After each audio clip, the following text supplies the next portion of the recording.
as I mentioned earlier, is really, kaka-computer mo yan, really has this negative connotation wherein anything negative or anything bad, re-relate nila sa playing games or or using their mobile phones.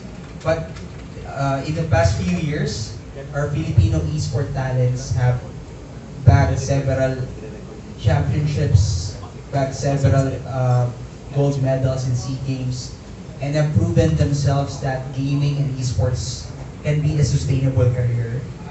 There have been headlines wherein our pro esport players have established their names and have created their own brands through gaming. And we believe that this can be replicated and emulated in a local level wherein esport talents can be considered as champions because they will represent their city and municipality in the national stage. And if they win, it will be a great story, and partners and brands who will align with their journey will receive the kind of positive image and positive type of coverage for them to help grow the esports scene here in the country. Phase of the roadmap that we think would be helpful for us to reach more people, particularly these influencers, has given a positive impact on the scene. And with their help, we believe that it will give us more coverage and mileage in terms of the message that we want to spread in the Philippines. Right now, we're focusing on grassroots esports organizations and communities, but in the future, we will definitely partner and collaborate with these influencers and the famous artists who are in the gaming as well. My last question, what differentiates a mere gamer from an esports athlete? So esports basically means competitive gaming.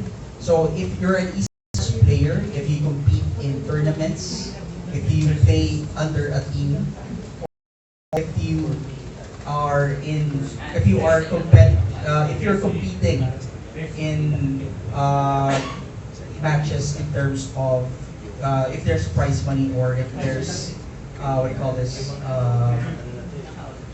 If there's a competitive side of it. For a gamer, these are more casual people who only plays games for them to spend time or for enjoyment lang talaga.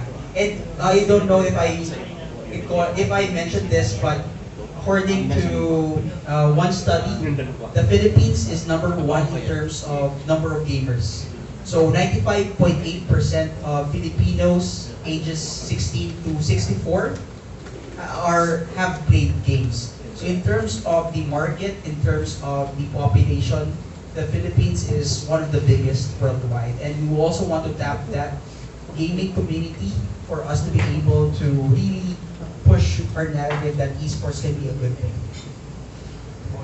We just started the launch, but the main event proper, the qualifier stage, will begin in June, wherein we'll have 4 regional legs.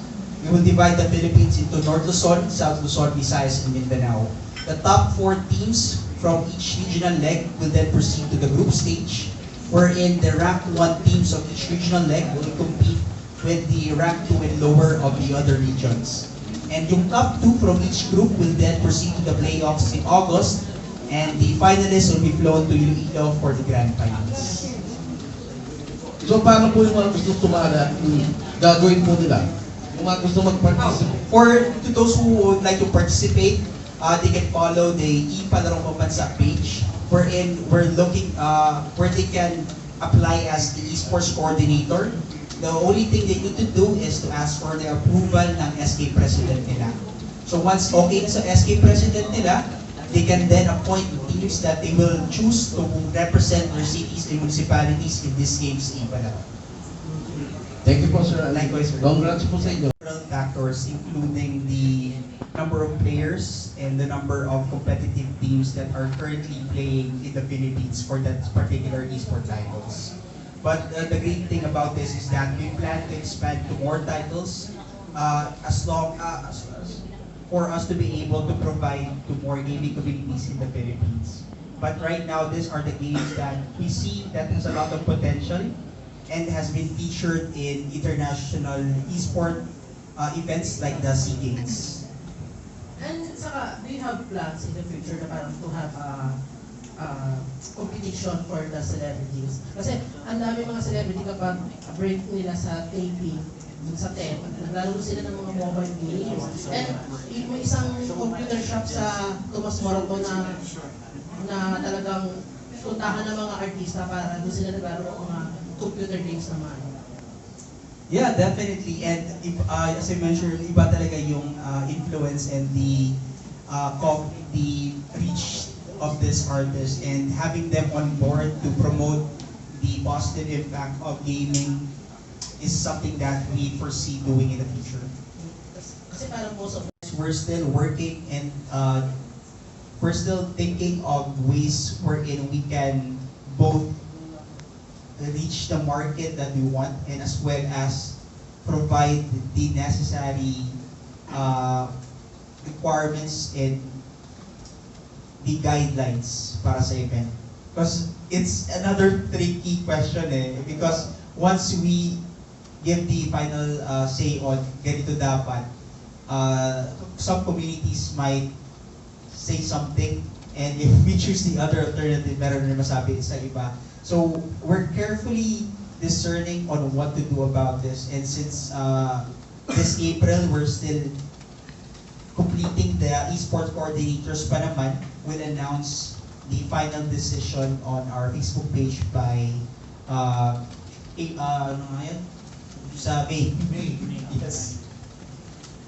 Tayo and tawag dito skill levels like kamusta sir yung like who can participate just so our friends from the media can also understand. Yun lang po from my hand. Thank you very much. Thank you, Sir Pao. And for the age, right now the only requirement that we have is that as long as resident ka ng city or municipality and you can provide proof, then right now you're eligible to compete and represent your city or municipality. I want to si Clive muna. Kasi nag-question. Right now, Right. it's the esport coordinators who can appoint the teams and And then, I'll ask the Sir Hamar knew how we are aggressive in terms of partnership, most especially with the emerging industry of esports. So we are just here to offer our accommodations for everyone because we knew that this type of event will have a greater impact, most especially in the MICE segment for meetings, incentives, conventions, and exhibitions. So that's why we come in as a partner, as an endemic brand for esports. So recently we had partnered with Philippine Esports Organization, and we position ourselves to be one of the aggressive type of partnership in terms of esports competitions and tournaments. That's why we are very happy and lucky to partner with E-Palarong Pambansa, and we're honored to be here today. Thank you again, Sir Omar, for the organization. Thank you.